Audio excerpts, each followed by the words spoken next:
अस्सलाम वालेकुम everyone, this is Nizamuddin Memon और आज की इस वीडियो में हम डिस्कस करने वाले हैं चैप्टर नंबर 9 फंक्शन। बुक है हमारा होसू थोंग का, ठीक है। एडिशनल मैथमेटिक्स का बुक है जो कि आईबीए वगैरह में पढ़ाया जाता है या द बेनज़ीर भुट्टो शायद university of technology and skill development या काफ़ी सारी यूनिवर्सिटीज़ में भी पढ़ाया जाता होगा क्योंकि ये बिल्कुल ही बेसिक्स है। ठीक है, जब भी आप सीएस या एआई को चूज़ करते हैं तो ये फाउंडेशन वगैरह क्लासेस में पढ़ाया जाता है, उसके बाद भी पढ़ाया जाएगा। अगर आप कंटिन्यू कर रहे हैं तो फर्स्ट सेमेस्टर या सेकंड सेमेस्टर में इस बुक को पढ़ाया जाएगा। तो इसके काफ़ी सारे चैप्टर्स हमने पहले सेकंड और थर्ड चैप्टर डिस्कस किया है। अब फंक्शन को डिस्कस करने से पहले, मतलब एक्सरसाइज को डिस्कस करने से पहले, क्वेश्चंस को डिस्कस करने से पहले इसका थोड़ा सा इंट्रोडक्शन हम कर लेते हैं कि फंक्शन होता क्या है। Function is a relation in which each input has one and only one output. अब आपने रिलेशन अगर नहीं पढ़ा हुआ तो सबसे पहले तो उसे समझना पड़ेगा, ठीक है, फिर ही आपको ये जाके बात समझ में आएगी। अब रिलेशन की अगर हम बात करें तो रिलेशन से पहले हमारा सेट आता है। रिलेशन कहाँ से निकलते हैं? सेट से निकलते हैं। रिलेशन निकलते हैं कहाँ से? सेट्स से। अगर आपने सेट्स का कॉन्सेप्ट पढ़ा हुआ है तो वेल एंड गुड है, नहीं तो इसको थोड़ा सा हम ओवरव्यू कर लेते हैं कि सेट क्या होता है। Set is a well defined collection of distinct objects. Set is a well defined collection of distinct object, यही डेफिनेशन होती है। Set is a well defined collection of distinct objects.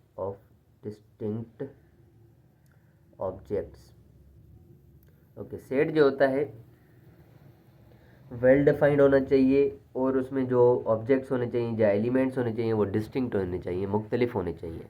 अब वेल डिफाइंड से क्या मुराद है कि अगर हम किसी सेट को डिफ़ाइन कर रहे हैं या सेट हम बता रहे हैं तो जितने भी क्लास में मौजूदा स्टूडेंट्स हैं तो उन सब का आंसर सेम होना चाहिए। ऐसे ना हो कि आधे लोगों का या 5-10 लोगों का या बच्चों का एक आंसर आए और दूसरों का डिफरेंट आए। अगर मैं कहूँ कि right a set of first 3 letters of English alphabet, तो आप सबका आंसर क्या होना होगा? सेम होगा कि पहले 3 लेटर्स जो हैं इंग्लिश के वो ABC हैं, ठीक है। वो इस क्लास में हों, वो किसी भी दुनिया के किसी भी कोने में हों, उन सब का आंसर क्या होगा? यही ABC होगा, ठीक है, अगर उन्होंने इंग्लिश वगैरह पढ़ रखी होगी तो इस तरीके से सेट का मतलब है कि अच्छे तरीके से बयान करना और ऐसे बयान किया जाए कि उसका आंसर सबका सेम आना चाहिए, सारी क्लास का, आउट ऑफ क्लास का, सबका तकरीबन आंसर हमारा सेम आना चाहिए। जैसे अब इसमें मैंने एलिमेंट्स लिखे हैं, ये हम लोअर केस में लिखते हैं या स्मॉल लेटर से लिखते हैं ABC, और सेट का नाम हम हमेशा कैपिटल से लिखते हैं, ठीक है, कैपिटल या अपर केस, कैपिटल, ठीक है, कैपिटल लेटर्स, और ये हमारे होंगे लोअर या स्मॉल लेटर्स। ठीक हो गया इस हवाले से। और डिस्टिंक्ट का मतलब है कि जो एलिमेंट्स हैं वो जुदा जुदा होने चाहिए। ये ABC, हमने कोई एलिमेंट रिपीट नहीं किया। अगर मैं लिखूं ABBC, ठीक है, ये अगर मैंने सेट लिख दिया, अब ये सेट नहीं कहलाएगा क्योंकि ये एलिमेंट 2 बार रिपीट हुआ है। तो इस हवाले से इसमें रिपीटेशन अलाउड नहीं है। और इसमें डिस्टिंक्ट तो हो गया, रिपीटेशन हो गई, डिस्टिंक्ट, बाकी वेल डिफाइन होना चाहिए। जो भी आप डिफाइन करें वो सबका आंसर सेम होना चाहिए, अच्छे तरीके से बयान किया जाए। अगर मैं एक और एग्जांपल दूं वो सेट का नहीं होगा, ठीक है। अगर मैं कहूँ write your favourite teacher name, अब आपका कोई और होगा, मेरा कोई और होगा, किसी और का कोई और टीचर होगा, तो ये हमारा वो वेल डिफाइंड नहीं हो रहा है, अच्छे तरीके से बयान नहीं हो रहा है, ठीक है, और इसका सेंस भी नहीं निकल रहा है कि सबके आंसर्स डिफरेंट आ रहे हैं, तो ये हमारा सेट होगा ही नहीं। तो इस हवाले से हमारा सेट का थोड़ा कॉन्सेप्ट क्लियर हो गया। अब सेट के बाद हम रिलेशन पर आते हैं।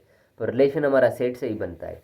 कैसे बनता है? अगर हम सेट्स में प्रोडक्ट करें, लेट सपोज ए हमारे पास एक सेट है जिसमें एलिमेंट हैं A और B, और B मैंने एक सेट लिख दिया जिसमें एलिमेंट हैं 1 और 2, ठीक हो गया, या चलो सही है 1 और 2 ही होने चाहिए। अब मैं कर रहा हूँ cross multiply, A cross B, A cross B। तो जब हम A क्रॉस B करेंगे, आप सबसे पहले A, B मल्टीप्लाई 1, 2 लिख लें। जब हम क्रॉस करते हैं तो हम लिखते हैं ऑर्डर्ड पेयर्स में, ये ब्रैकेट देंगे।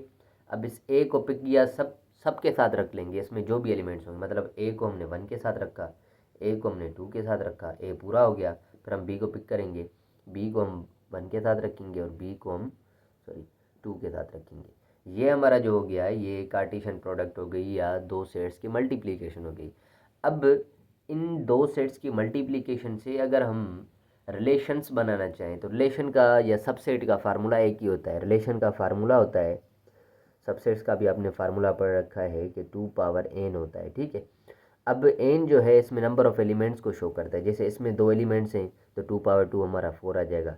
इसमें भी हम एलिमेंट्स जब हम काउंट करेंगे या इसके कितने रिलेशंस निकलेंगे तो ये 1 2 3 4 एलिमेंट्स हैं, 2 पावर 4 लिखेंगे, 2 पावर 4 हमारा 16 हो जाएगा। 2 पावर 4 हमारा क्या हो जाएगा, 16 हो जाएगा। तो इस सेट के जो हैं वो 16 रिलेशंस निकलेंगे। अगर हम रिलेशंस निकालना चाहें तो स्टार्ट अगर हम लेंगे तो कैसे लेंगे, सबसे पहले इसी सेट का मैं यहाँ पर रिलेशन निकालता हूँ। रिलेशन 1 लेट सपोज मैं लिखता हूँ कि मैं खाली सेट लिख लूँगा, ठीक है। रिलेशन 1 हो गया। रिलेशन 2 में क्या करूँगा, इन सबको अलग अलग लिखूँगा। ए कामा 1 लिख लिया मैंने। रिलेशन 3 में मैंने लिख लिया ए कामा 2, ठीक है। रिलेशन 4 में मैंने लिख लिया ए पूरा हो गया था बी कामा 1, बी कामा 1। और रिलेशन 5 में हो गया बी कामा 2। अगर एक एक सिंगल पूरा हो गया है तो अब हम क्या करेंगे, रिलेशन 6 पे जाएंगे, दो दो साथ में रखेंगे। ये दोनों में साथ में रख लेता हूँ तो मैं क्या लिखूँगा, ए कामा 1 एंड ए कामा 2। ये रिलेशन नंबर 6 हो गया। मार्कर में चेंज कर लेता हूँ। ये रिलेशन नंबर 7, ये और ये हमने साथ में रखा। अब इसके साथ मैं ये रखने वाला हूँ तो मैं क्या कर रहा हूँ, ए कामा 1 और बी कामा 1, ठीक हो गया। रिलेशन 8 में मैं क्या कर लेता हूँ, इसको इसके साथ रख लेता हूँ तो ए कामा 1 और बी कामा 2, ठीक हो गया। अब ये मैंने सबके साथ रखा है, अब इसको इसके साथ रखते हैं तो रिलेशन नंबर 9 में, मतलब आप पूरा करेंगे फिर तीन तीन साथ में रखेंगे एक दूसरे के साथ, तो इसमें से 16 रिलेशंस आएंगे। पर हमें डीप में इसमें जाना नहीं है क्योंकि रिलेशन का थोड़ा सा ओवरव्यू आपके पास आ गया है, ठीक है। अब हम जाते हैं रिलेशंस। अगर हमें समझ में आ गया रिलेशन का, अगर हम डायग्राम बनाएं, जैसे लेट सपोज अगर ये आखिरी रिलेशन निकलेगा, ये हमारा रिलेशन निकलेगा 16, ये रिलेशन निकलेगा हमारा कौन सा 16, जब चार चार हम साथ में लिखेंगे तो। अब इसका अगर मैं डायग्राम बनाऊं तो किस हवाले से आएगा, रिलेशन का डायग्राम होता है, ठीक है। डायग्राम आपको बनाना सिखा रहा हूँ कि अगर हम किसी रिलेशन का डायग्राम बना रहे हैं, लेट सपोज इसका हम डायग्राम बना रहे हैं, तो हम लिखते हैं कि ये सेट ए है और ये सेट बी है। इसमें एलिमेंट थे हमारे ए और बी, इसमें एलिमेंट थे हमारे 1 और 2। हमने क्या किया है, ए को 1 के साथ मिलाया हुआ है, ठीक है, और ए को 2 के साथ भी मिलाया हुआ है, बी को 1 के साथ और बी को 2 के साथ, ठीक हो गया। ये हमारा जो डायग्राम है इसको डायग्राम बोलते हैं, ठीक है, डायग्राम। ये जो है रिलेशन का डायग्राम है कि इसमें जितने भी एलिमेंट्स होंगे उनमें से एरो हम निकालेंगे, इसमें जो जितने भी एलिमेंट्स उन सब से मिलाएंगे। ए को 1 से भी, ए को 2 से भी, अगर ए 3 होता, मतलब यहाँ पर 3 होता तो ए को 3 से, 4 होता तो ए को 4 से, सबसे मिलाते जाते, ठीक है। इसी हवाले से जो है बी को 1 से, बी को 2 से, जितने भी इसमें एलिमेंट्स होंगे सबसे मिलाएंगे, ये रिलेशन होता है, ठीक है। अब अच्छा, ज़रूरी भी नहीं है कि हम सबको मिलाएं। ए को हम 1 से मिला दिया, ए को बी से 2 से मिला दिया, बी को 1 से मिलाएं, बी को 2 से ना मिलाएं, ऐसे भी हो सकता है। रिलेशन के एग्जांपल्स काफ़ी सारे हो सकते हैं। बहरहाल अब हमारा जो फंक्शन आ रहा है, ठीक है, फंक्शन की जो है स्पेसिफिक कंडीशंस हैं। फंक्शन की डेफिनेशन से, function is a relation, function भी एक किस्म का रिलेशन है in which each input has one and only one output. हर इनपुट को या हर इनपुट पर सिर्फ और सिर्फ एक आउटपुट होना चाहिए। हर इनपुट पर सिर्फ और सिर्फ एक आउटपुट होना चाहिए। जैसे ये ए जब हमने इनपुट किया है, या ए के ऊपर कितने आउटपुट आ रहे हैं, ए के ऊपर 1 भी आ रहा है, ए के ऊपर 2 भी आ रहा है, बी के ऊपर 1 भी आ रहा है, बी के ऊपर 2 भी आ रहा है, दो दो आउटपुट्स आ रहे हैं, ठीक है। तो यहाँ पर एक इनपुट पर सिर्फ एक आउटपुट होना चाहिए। मतलब जब हम यहाँ पर कोई एलिमेंट लिखा हो उसमें से सिर्फ और सिर्फ एक एरो निकलेगा, और हर इनपुट पर आउटपुट भी होगा। क्या है लिखा हुआ, each input has one and only one output. हर इनपुट पर कोई ना कोई आउटपुट होगा, ऐसा नहीं होगा कि किसी इनपुट पर आउटपुट ही ना आए, ठीक है। लेट सपोज अगर मैंने यहाँ पर 1 और 2 लिख दिए, यहाँ पर 3 और 5 लिख देता हूँ, तो मैं क्या करूँगा, अगर मैं 1 5 से मिला रहा हूँ और 2 3 से मिला रहा हूँ, तो मैंने क्या किया है, 1 को इस इनपुट पर 5 आउटपुट है, इस इनपुट पर 3 आउटपुट है, एक इनपुट पर एक आउटपुट है। अगर मैं इस तरीके से लिखूँ 1 2 3 4 5, 1 को मैंने 5 से मिला दिया, 2 को मैंने 3 से मिला दिया और 2 को मैंने 4 से मिला दिया। 1 पर मुझे 5 भी मिल रहा है, 1 पर मुझे 4 भी मिल रहा है। ये हमारा फंक्शन नहीं रहेगा, ये रिलेशन रहेगा, ठीक है। और अगर मैं कुछ यूँ करूँ कि इसमें एलिमेंट्स मैं लिख लेता हूँ 1 2 3 और इसमें मैंने लिख दिए ए बी, ठीक है। और मैंने क्या किया कि 1 को बी से मिला दिया, 2 को ए से मिला दिया। ये भी हमारा फंक्शन नहीं होगा क्योंकि इस इनपुट पर कोई आउटपुट ही नहीं आ रहा, ठीक है। तो ये हमारा फंक्शन नहीं होगा। ओके, एक और एग्जांपल लिखता हूँ। इसमें मैंने 1 2 लिख दिए और इसमें मैंने लिख दिए ए और सी, ठीक है। मैंने 1 को सी से मिला दिया, 2 को भी सी से मिला दिया। ये भी हमारा फंक्शन होगा, ये भी हमारा क्या होगा, फंक्शन होगा। जब मैंने 1 पुट किया तो सी आउटपुट आया, एक आउटपुट आया।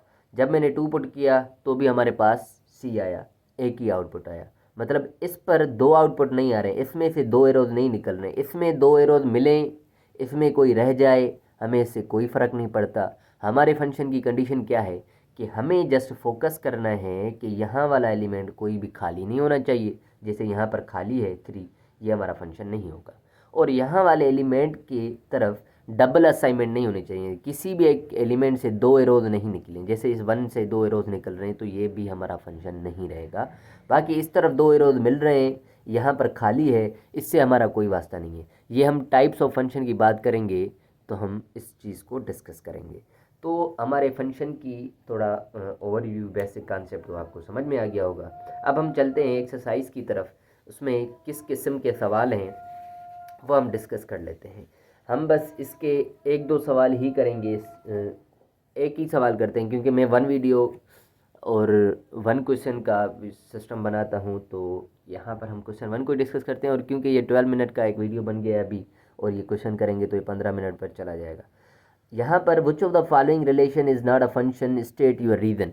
यहाँ पर हमारे पास सवाल है, इसमें से कौन सा फंक्शन है जो कि इसमें से which of the following relations is not a function, in relations में से कौन सा फंक्शन नहीं है।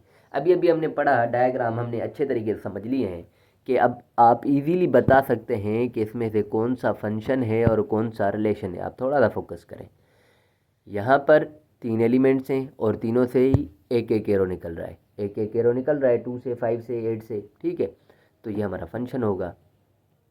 यहाँ पर आते हैं तो यहाँ पर 2 5 8, 2 में से 2 एरोज निकल रहे हैं। एक इनपुट पर 3 भी आ रहा है और -3 भी आ रहा है और 1 भी आ रहा है। तो ये हमारा फंक्शन नहीं रहेगा। तो जस्ट ये हमारा फंक्शन नहीं है, मतलब B part is not a function, ठीक है। ये रिलेशन होगा। और 1 2 3 इसमें एक ही इनपुट है और एक ही एरो निकल रहा है, तो ये हमारा फंक्शन रहेगा, ठीक है। और ये जो है हमारा, ये भी फंक्शन रहेगा क्योंकि यहाँ से भी एक एक एरो निकल रहा है। हमें जस्ट यहीं पर ही फोकस करना है कि यहाँ पर कोई एलिमेंट फ्री ना हो और यहाँ पर किसी में से 2 एरोज ना निकलें। जैसे 2 में से 2 एरोज निकल रहे हैं तो ये हमारा फंक्शन नहीं है बी वाला, बाकी ए सी डी सारे फंक्शंस हैं। So thank you so much for watching my videos. Function के डायग्राम्स और इंट्रोडक्शन हमने पढ़ लिया है। नेक्स्ट वीडियो में हम कुछ ग्राफ्स वगैरह के बारे में बात करेंगे कि ग्राफ कौन से फंक्शन के होते हैं और कौन से रिलेशन के होते हैं। So thank you so much for watching my videos. Please share with your friends. अल्लाह हाफिज़।